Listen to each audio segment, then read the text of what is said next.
Now we'd like to talk about angular velocity. So for a particle traveling in a circle, we've seen that the velocity can be written as r d theta dt in the theta hat direction.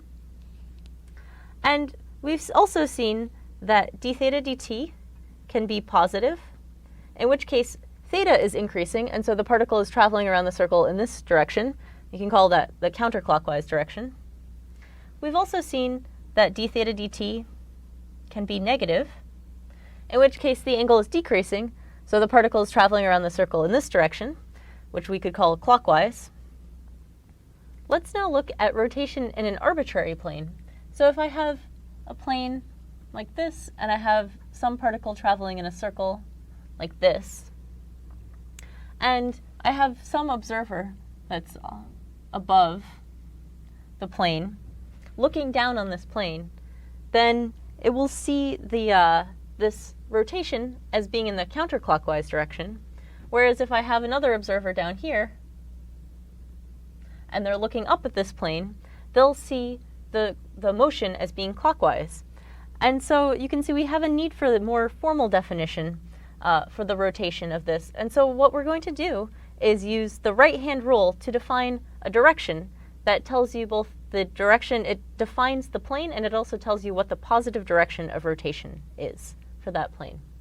So the way we'll do this right-hand rule is we'll take our right hand, we'll curl our fingers in the direction of the rotation, and our thumb will point in the direction of that positive, the positive direction that we're defining. So in this case, I'm going to have an arrow like this. I'll call it n hat to indicate that it's the normal unit vector to that plane.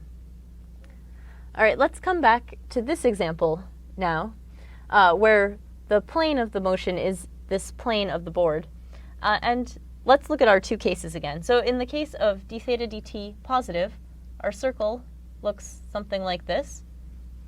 And you can see that if I use my right-hand rule, the plane, the vector that I've defined is out of the board. And I'm going to use this symbol, a circle with a dot, to indicate this direction of out of the board.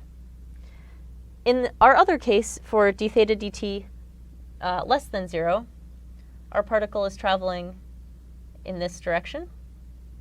And so you can see by my right-hand rule that now that direction that I've defined is into the board. And for that, I'm going to draw this as an X in a circle.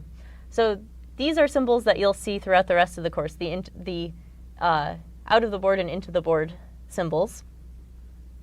And so now let's look back at our coordinate system that we've defined. We have an r hat direction and a theta hat direction. And in this coordinate system, there's a third direction that's defined, which is the k hat direction, which you can see is out of the board.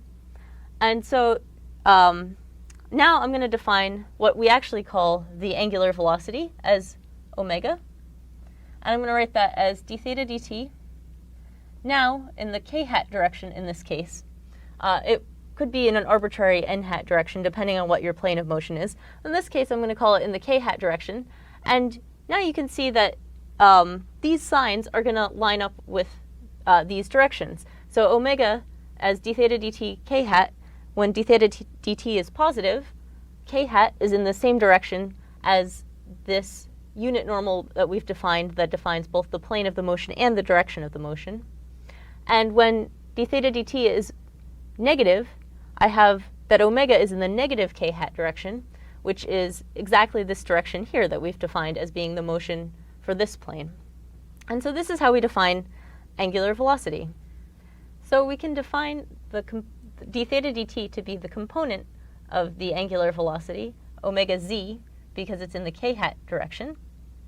And we can also define the angular speed, which we write as just omega, as being the absolute value of this angular velocity omega. So that is, in other words, it's just the absolute value of d theta dt. So when a particle is undergoing circular motion, it has a velocity that you can describe, which is the tangential motion around the circle. And it also has an angular velocity, which we define as being in a direction that's perpendicular to that direction of rotation, and it's defined by the right-hand rule. And now that we have defined this omega z, the component of the angular velocity, we can rewrite the velocity as just being equal to r times omega z, still in that theta hat direction. And so this is another way that we can write the velocity and connect it back to the angular velocity.